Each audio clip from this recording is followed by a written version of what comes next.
Well, we have some positive news to report tonight. The parents of Marine veteran Trevor Reed, jailed in a Russian gulag since 2019, have heard from their son after more than a week of darkness, and they were fearing the worst. Today's contact between the Reeds and Trevor comes the day before he is set to go before a Russian court.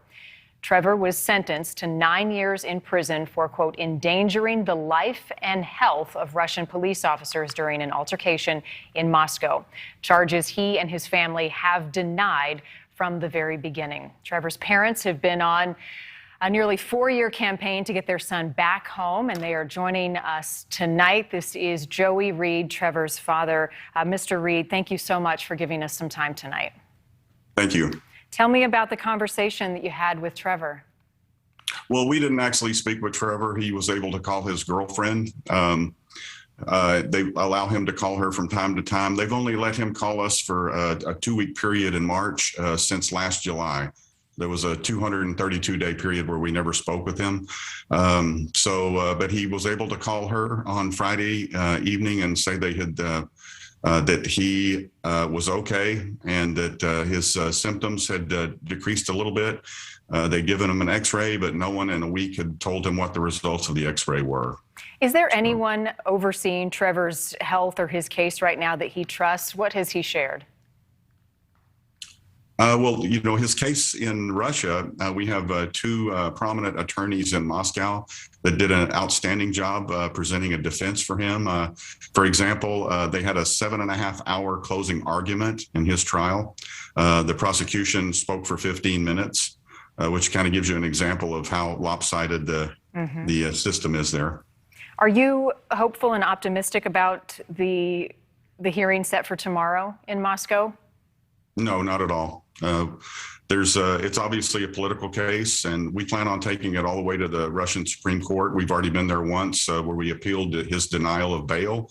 The Supreme Court ruled that his bail was denied improperly, and yet he was never released on bail, if that gives you any example of how their system works. So we don't anticipate him being released or his sentence being shortened tomorrow, but it's just a technical procedure that you go through, and we wanted to take it all the way to the top. We had initially intended to take his case to the European Court of Human Rights, but now Russia has pulled out of that court, so we have no way to go to that court now. So we'll be going to the United Nations. And tell me about the meeting that you had with President Biden in late March. Did he give you any indication that the U.S. Is taking steps to try to get Trevor back home safely, what the administration and the White House is able to do at this point? He was not able to discuss anything in detail or anything that we can share. He did make us feel optimistic, although he made no assurances, and I don't think any president should, because it's not totally up to him. There's another side in any transactions or negotiations that take place. But he was gracious, very straightforward with us, and he listened to us talk about our son and discuss our beliefs about the situation and what could be done to bring him home. He never interrupted us once, and we're very grateful for all of that. And we hope that we were able to influence him to pursue avenues that they have not done previously.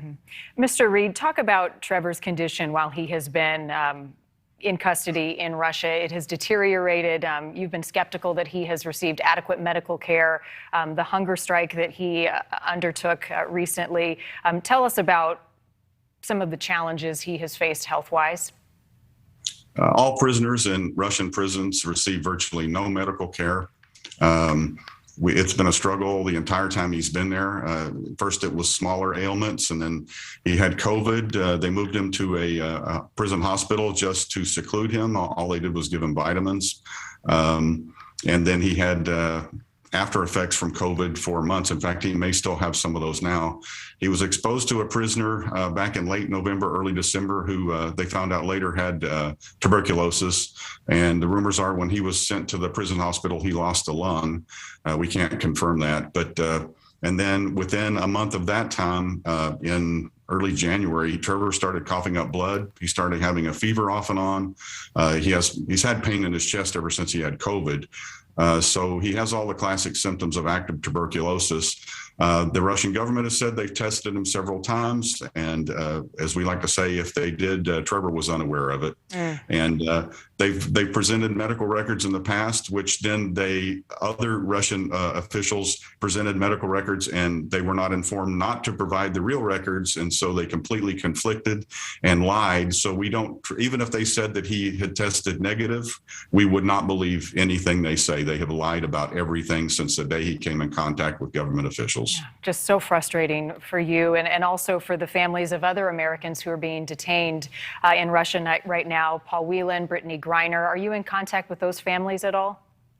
We're in regular contact with Paul Whelan's family. So we have a camaraderie with them. We discuss our dealings with both governments and how each one of our loved ones is holding up. And I'd like to say we also speak out for the dozens of other American families that are held in places like Venezuela, China, and Iran, especially all over the world, that are a lot of them in the same boat and are in even worse conditions than our son is. Mr. Reed, real quick, I'm getting the wrap, but I just had one more question for you. With the situation happening in Ukraine right now, has it been more difficult for you to get information? Has that changed the doors to communication and the lines that you're able to access information about Trevor? It's really strange. At the beginning of the war is when they allowed him to start calling us after 7 months for 2 weeks. Then he went to the hospital, came back from the hospital the first time, and then they put him back in solitary confinement and cut all of his communications again. So we're now, due to sanctions, we can no longer move money into Russia because of both sides, both governments. We can no longer send letters to the U.S. mail. We're basically largely cut off from him, other than our contacts in Russia. Joey Reed, father of Trevor Reed, really appreciate you talking to us tonight. Thinking about you and your family. This has been going on for years, and I wish things were more optimistic. I can hear in your voice the pain, the frustration that you are facing. Thanks again for talking to us.